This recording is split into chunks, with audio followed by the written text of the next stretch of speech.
créativité. Ici, on reçoit des surpreneurs, des créatifs. Ici, on parle aussi par nous-mêmes. Ici, on discute de sujets tabous sur la spiritualité, sur sa propre divinité et sa propre essence. Sans censure. Ici, on reçoit les magiciens et les magiciennes, les sorciers et les sorcières. Ici, on reçoit les créatifs et les créatives. Et on bâtit un nouveau monde pour faire augmenter ton potentiel, ton plein potentiel et ta pleine puissance. Bienvenue dans le cercle.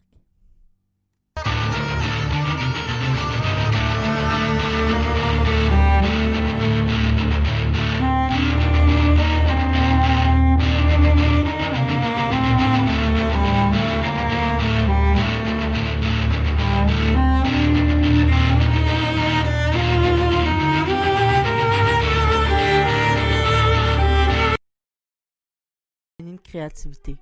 Ici, on partage, ici, on s'élève et ici, on va au fond de nous pour trouver le trésor.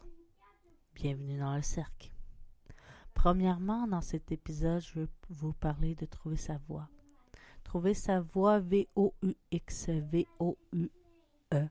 Trouver sa voix dans qu'est-ce qu'on est, dans qu'est-ce que notre essence nous suggère. Parce que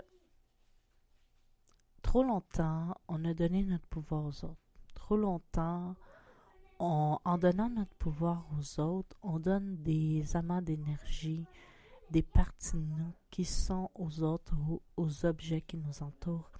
Et on oublie qu'en répatriant tout notre pouvoir, en les appelant, en les faisant revenir vers nous, on devient puissant.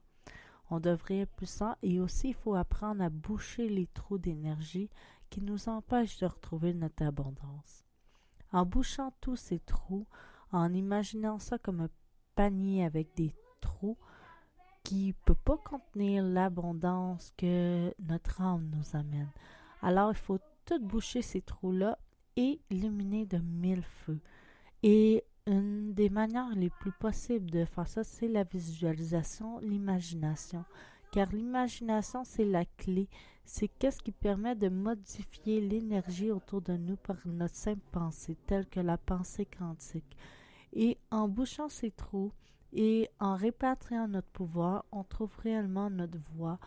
Et en se centrant sur notre cœur, en mettant notre main sur notre cœur, on peut aller dans cet espace sacré où on se trouve en paix, où il n'y a rien qui nous dérange, où la paix immédiate est là.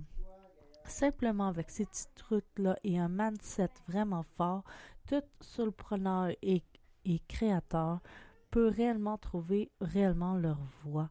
Car la voie, c'est un chemin. Notre mission de vie, c'est un chemin. Ce n'est pas un but à accomplir. C'est une belle histoire sacrée, c'est une belle chanson. Et durant cette aventure, apprenons à écouter en dedans de nous et qu'est-ce que les choses autour de nous nous résonnent par les signes, en suivant petit signe par petit signe, en écoutant réellement sa voix. C'est un long chemin, c'est un beau chemin, c'est beau.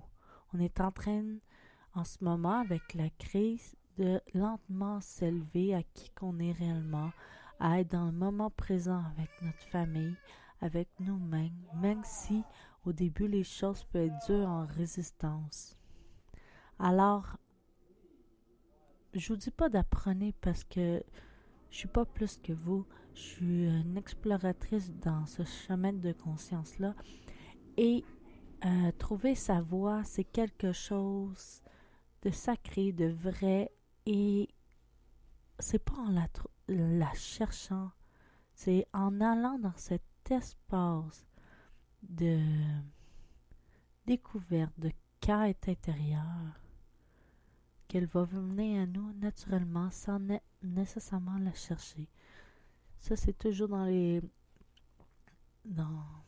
leçons de lâcher prise et tout.